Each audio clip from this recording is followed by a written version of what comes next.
Magandang araw, ako si Justicia. Kadalasan din akong tinatawag na Lady Justice. Ako ay ang simbolo ng katarungan. Ako ay hango sa karakter na si Greek goddess Themis, na siyang diyosa ng katarungan at pagkakapantay-pantay. Una akong ginamit na simbolo ng katarungan noong 1543 sa Switzerland.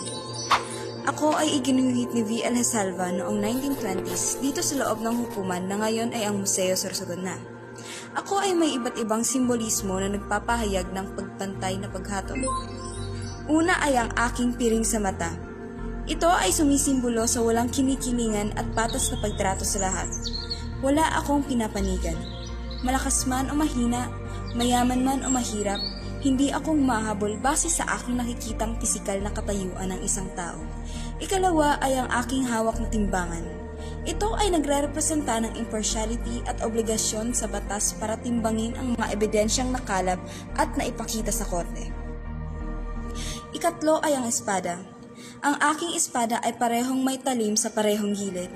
Sinasagisag nito ang otoridad, paggalang at isang desisyon na maaaring ipataw sa kahit sa kaninumang panig na mapatunayang nagkasala.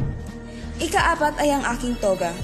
Ito ay nagpapahiwatig ng manta ng pananagutan at mataas na antas ng filosofiya na kasama ng mga nagsasagawa ng batas at nagpapatupad ng hustisya. At ang uli ay ang dahon ng laurel na sa aking ulo. Ito ay sumisimbolo ng katalinuhan at pagkakaroon ng malinaw na paghatol.